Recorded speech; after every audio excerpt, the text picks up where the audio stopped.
Hi everyone, thanks for joining me again.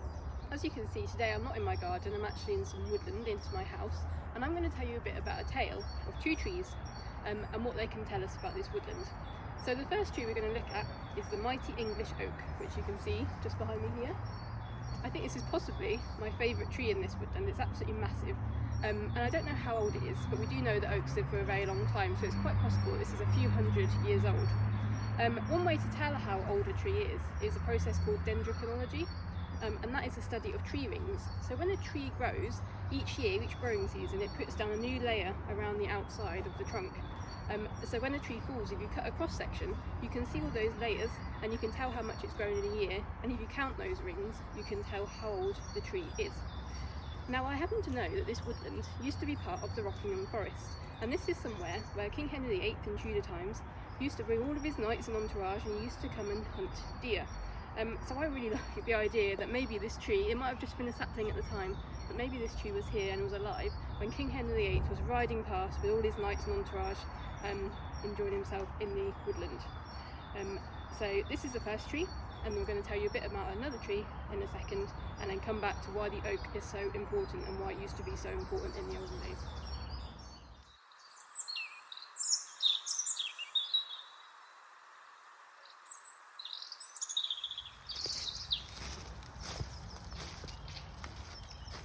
So this is a different type of tree. This is a hazel, and you can see it's very, very different to the oak that we were just looking at. So rather than having one big trunk, single trunk, it's got lots of stems coming up from the base. Now, why is this? Well, it's not a natural process. Hazel trees don't naturally grow this shape. So what's happened here is it has been coppiced by people. Now, coppicing is the process of cutting a tree down in the winter right to the base, which encourages it to shoot up lots of new stems like these. Not all trees will do this, but hazel is a particularly good one, and also willow.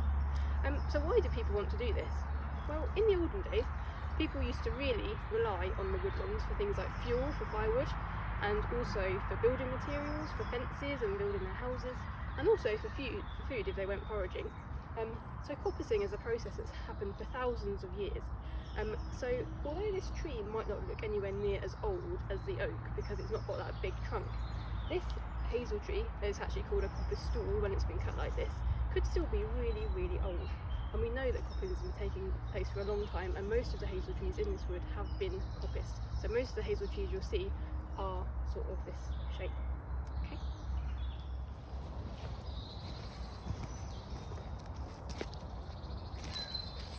Now, as you can see, we're in a different part of the woodland now, and if you look at these hazel coppice stools, you can see that they're much, much smaller than the ones we were looking at earlier. The stems are really tiny. So we know that people used to coppice in the olden days, but these have obviously been coppiced a lot more recently. So who's been doing this coppicing? Most people don't rely on the woods anymore. People, if they need food, they go to the supermarket, and if they need building materials, they'll go to a merchant. So who's been doing this coppicing? Well, the answer to that is the Wildlife Trust. Now, the reason they've been doing this coppicing is because coppicing is actually really good for wildlife.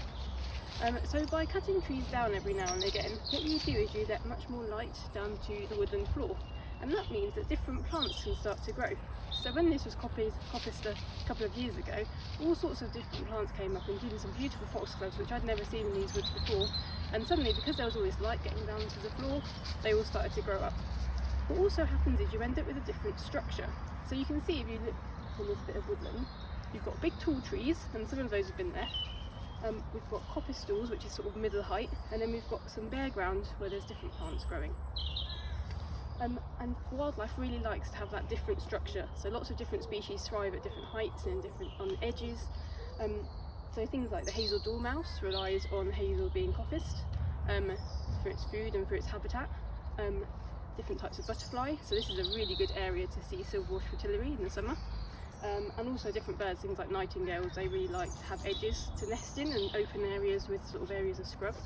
So coppicing is really good for wildlife, which is why the Wildlife Trust still do it, even though people don't need the coppice plots anymore. So what about thousands of years ago? We know that coppicing has been taking place for a long time, but a lot of those species I've just mentioned have been around for even longer than that. So what did they do before people started coppicing? The answer to that is, if you go back thousands and thousands of years, perhaps to before the last ice age or just after, there would have been huge animals like mammoths and woolly rhinos roaming around in the UK, and also wild horses and giant deer and wild cattle, and they would have done the same job that we do now. They would have cleared trees, they would have grazed on them, and they would have let that light down to the forest floor. So basically you can think of it as we're basically doing the jobs of the woolly mammoths and the woolly rhinos and all the big wild animals that are now extinct. We've basically taken on their job. But the last thing I want to say is that if coppicing was so important, why didn't they cut down all of the trees, like these big tall trees you can see behind me? And the reason for that is because if you go back to Henry VIII's time, the main building material would have been timber. And the stuff you can get from a coppice is okay if you're building something small, but if you're building a big house or a palace, or maybe even a warship, which they did a lot in those days, you're going to need really long lengths of wood and it needs to be really hard and strong. Now, because it's so slow growing, oak is a really strong, hard timber, and so that's what they would have wanted to use to build their ships and also their houses and palaces. So even though they let people come and coppice the woodlands, they said you always have to leave so many big trees in case we ever need to go to war and we need to cut down those trees to make masts for our ships, or just in case I want to build another palace. Make sure you always leave so many big trees when you're coppicing in your woodlands. So hopefully you've learnt some things there, and if you want to do a bit more research into this and you've got the youngsters at home, there is a worksheet that will accompany this which you can download from our website, and I'll post a link in the text. Okay, thanks again for joining me, and I'll see you again soon.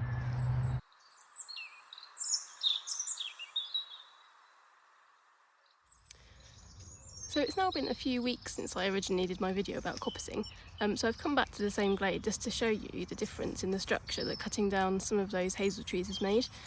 So you can see here, there's a butterfly demonstrating perfectly.